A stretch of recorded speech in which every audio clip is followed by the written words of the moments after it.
Have you ever felt completely overwhelmed, like you're facing a problem so big there's just no way to solve it? You've got a huge crowd to feed, but all you have is a packed lunch. It sounds impossible, right? Well, today, we're diving into one of the most incredible stories from the Gospel of John, a story that shows how the impossible becomes possible. It's the story of Jesus feeding 5,000 people. The scene is set near the Sea of Galilee. A massive crowd, thousands of people, have been following Jesus. They're drawn to him, captivated by his teachings and the amazing signs he's performing, healing the sick.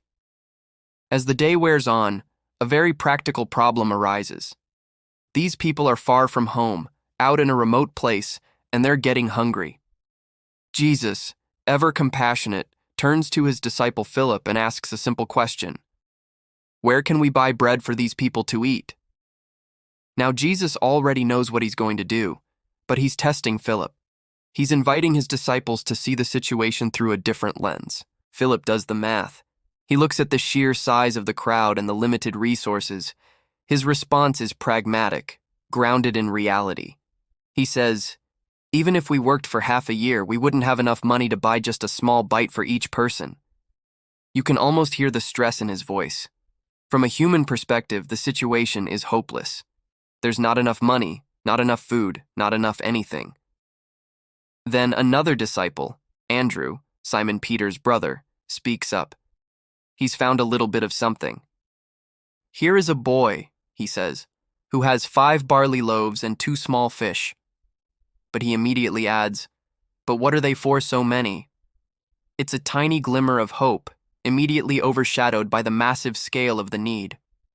5 small, flat barley loaves, the food of the poor, and 2 little fish. It's basically one kid's lunch. It's nothing.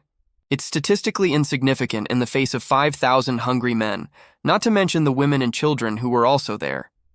This is a moment we can all relate to. We look at our own 5 loaves and 2 fish, our limited talents, our small bank account, our finite energy, and then we look at the giant needs around us, in our families, in our communities, in the world. And we think, what good can this possibly do? But this is where the story pivots. This is where Jesus shows everyone that with him, the normal rules of economics and scarcity don't apply. He doesn't panic. He doesn't dismiss the boy's small offering. Instead, he says something simple and profound. Have the people sit down. There was plenty of grass in that place, and the men sat down, about 5,000 of them. Imagine the scene. The disciples are probably confused, maybe a little embarrassed. The crowd is expectant. What's going to happen? Jesus takes the loaves. He doesn't just grab them, he takes them. He accepts the small, seemingly insignificant offering, and then he gives thanks. This is crucial. Before the miracle, there is gratitude. He thanks God for what they have, even though it seems like it's not nearly enough. This act of giving thanks consecrates the offering. It acknowledges that everything, no matter how small, comes from God and belongs to God. After giving thanks, Jesus breaks the loaves and begins to distribute them to the disciples, who then give them to the people. And he does the same with the 2 fish. Here's the miracle in motion. He keeps breaking, and the disciples keep distributing, and the food doesn't run out. It multiplies. It flows from his hands in an endless, abundant stream. Everyone ate. Not just a little bite, like Philip was worried about. They ate as much as they wanted. They were fully satisfied. The hunger that had been a source of anxiety just moments before was completely gone, replaced by a sense of fullness and awe. The impossible problem was solved, not with a complex logistical plan or a huge budget, but with a simple act of faith and divine power. But the story doesn't end there. Once everyone has had their fill, Jesus tells his disciples, gather the pieces that are left over, let nothing be wasted. This is such a fascinating detail. The one who can create food out of almost nothing is also the one who cares about leftovers.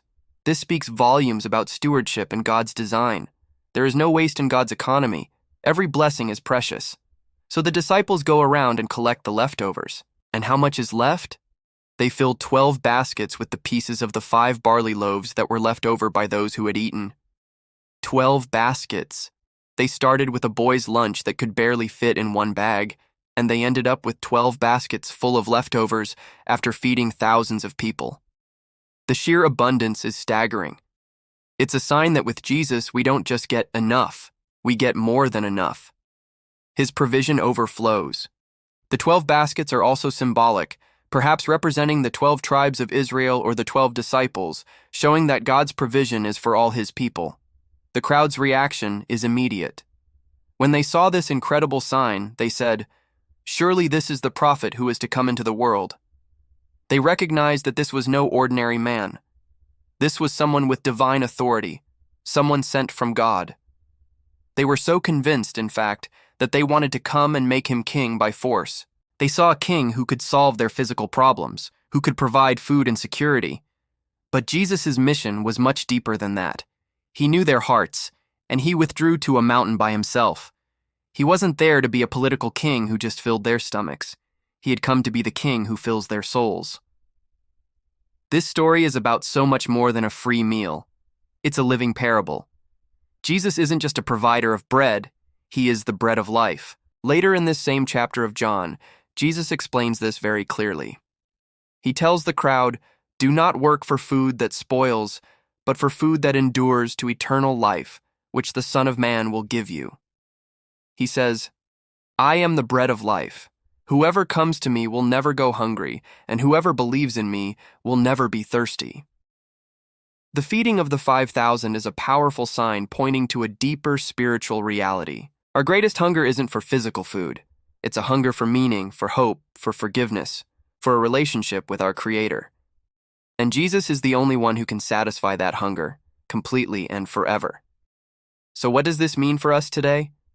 It means that when you feel like you're facing an impossible situation with nothing but 5 loaves and 2 fish, remember this story. God isn't limited by your limitations.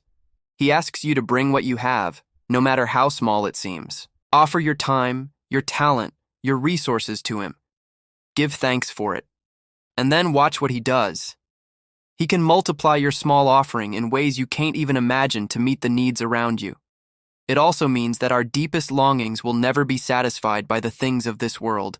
We can chase money, success, relationships, experiences, but we'll always end up feeling hungry for more. Jesus invites us to come to him, the bread of life, and find true, lasting satisfaction. This miracle is an open invitation from Jesus, an invitation to trust him with our problems, no matter how big, an invitation to offer him our lives, no matter how small they seem, and an invitation to feast on him, the bread of life, and find a satisfaction that truly lasts. Thank you so much for joining me today to explore this incredible story. If this message resonated with you, please give this video a like and consider subscribing to the channel for more content that dives deep into these life-changing truths. Don't forget to hit that notification bell so you won't miss our next video. God bless, and see you next time.